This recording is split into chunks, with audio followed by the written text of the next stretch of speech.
नाशिकमध्ये ठाकरेंच्या शिवसेनेच्या 10 ते 12 नगरसेवकांवर शिंदेच्या शिवसेनेचा गळ आहे अशी माहिती समोर आली आहे। महापालिकेच्या राजकारणात मोठ्या घडामोडीची त्यामुळे चर्चा आहे।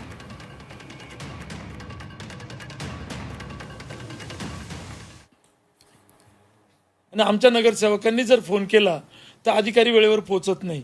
त्याचं कारण असं आहे की कुठेतरी विकास कामं कोंडीत पकडायचे आणि नगरसेवकांना वेटीस धरायचं, मग कंटाळून नगरसेवक प्रवेश करतील।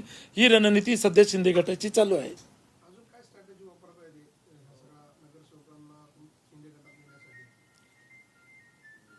5 कोटी प्रभाग विकास निधी देतो आणि काही आर्थिक देवाणघेवाणाच्या चर्चा आहेत।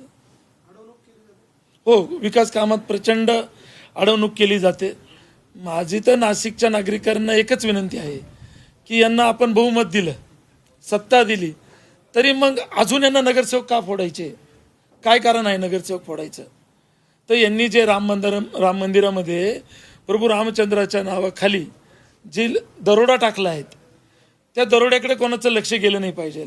आज तुम्ही विचार करा, राम मंदिरामध्ये 14,000 कोटीची चोरी झाली, तिच्याकडे कोणाचंच लक्ष नाही आहे, पण 12 नगरसेवक उद्धव साहेबांचे फोडताय, याच्याकडे सगळ्यांचं लक्ष केंद्रित केलं जात आहे आणि विकास कामाकडे कुणीच बोललं जात नाही। विकास कामावरती काल आमच्या शिवसेना उद्धव बाळासाहेब ठाकरे पक्षाने आवाज उठवला। अक्षरशः आयुक्तांनी आम्हाला अर्धा तास बसून ठेवलं। आयुक्तांनी जो आम्हाला 4 वाजेचा वेळ दिला, 4:30 वाजता आयुक्त त्या ठिकाणी आले। त्यावेळेस आमदार सीमा हिरे तिथं बसलेल्या होत्या मध्ये आयुक्तांकडे, त्या स्वतः बसल्या त्या का बसवायला गेल्या होत्या का त्या टाइमपास करत होत्या?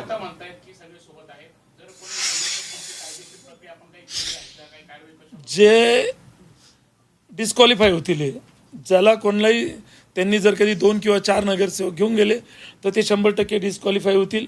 दुसरी गोष्ट, जे महाराष्ट्रामध्ये खासदार फुटले आणि त्यानंतर खासदार तुडवा हे आंदोलन सुरू झालं, तर निश्चित नाशिकमध्ये त्याचे कुठेतरी पडसाद उमटताना दिसतील की या ठिकाणी जे कोणी नगरसेवक फुटतील त्यांना देखील मतदार तुडवल्याशिवाय राहणार नाही।